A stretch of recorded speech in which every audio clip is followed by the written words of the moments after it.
Hey, Quad Bros, what is going on, guys? Welcome back. Glad you guys are here as always. Got some dev blogs for you because we've got a major update on the way. I expect to have a couple more dev blogs. Not sure how many, but we should have a major update coming in the next couple weeks, I would guess. So we're gonna have some even more new information, hopefully. And this is a hope and a prayer. We'll get to see something like the Super Pershing, but we don't know about that yet. We'll see about it when the time comes. Either way go, though, guys, for this dev blog, we've got two of them. The first one here is massive graphical improvements. Now, personally speaking, guys, I am never a huge fan of these things. Personally, I think that Enlisted looks fine, and I think that spending development time working on this is a waste. And that there's other things that definitely need a higher priority and need to be worked on. But, you know, it's okay. It's not that big of a deal. So, let's run through it. So, a big thing here, guys, is global illumination. Those of you that don't know what global illumination is, it basically has to do with how the game engine calculates the light, basically scattering off surfaces and things like that. Yeah, I'm not going to get super into the technical side of things. You guys can look stuff up. But it makes it basically for very little power consumption, right? From like graphics cards and things like that. Like you don't need to have a really high powered graphics card with ray tracing and stuff like that to be able to do this, right? And it makes the game look really nice. So you can see here that the early version of Global Illumination Enlisted did not support detailed reflected light. And only diffuse lighting was calculated, and its distance was pretty heavily limited.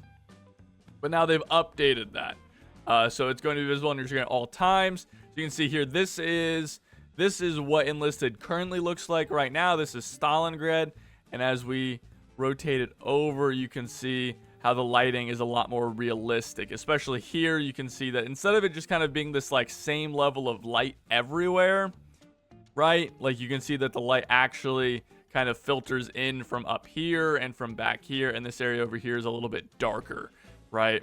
So it looks a lot nicer overall. Again, another change here. They changed how light kind of like filters in through windows and things like that. So this is what current Enlisted looks like, and then you can see this is what the Enlisted will look like when this update comes out. So again, the old Enlisted and new Enlisted. So you can see like it is a pretty massive change overall.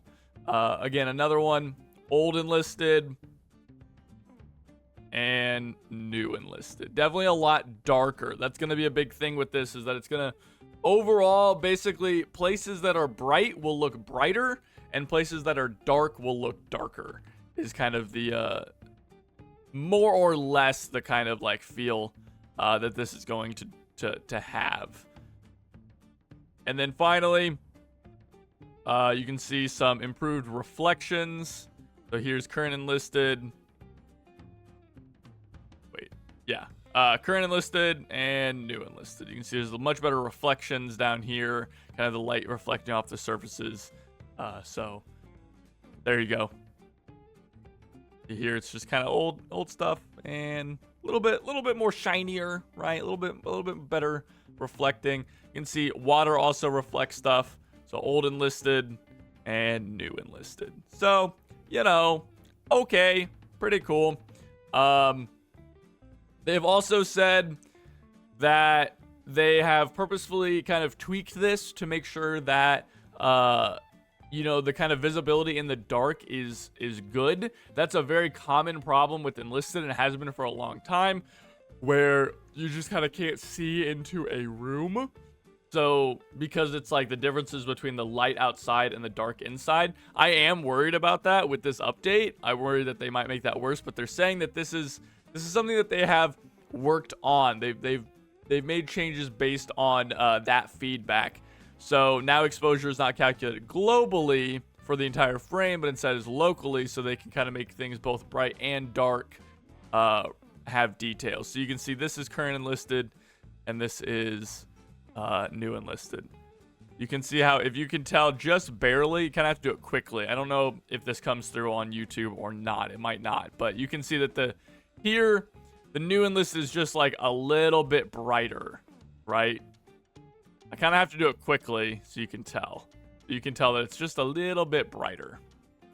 And then same thing here. So this is current Enlisted. You can see it's very dark on the inside, and then new Enlisted. It's a little bit brighter. Again, if I do it quickly, you can see it a little bit better. There you go. Bloom's also a little bit better. You can see if we look at the fire here, you know, it's very bright, and then it's a little bit toned down, which is good. This is a huge problem. It's really bad Enlisted. There you go. That's a lot. There's a lot of stuff in that. Again, graphics improvements are not things that I particularly think time should be spent on in Enlisted.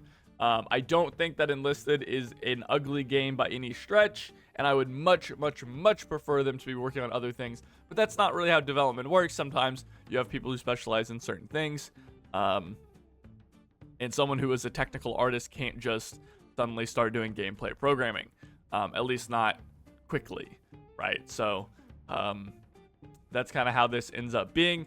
As for actual gameplay stuff, this is a really cool one. This is something I've been asking for a long time. We are finally getting rocket artillery, which is awesome.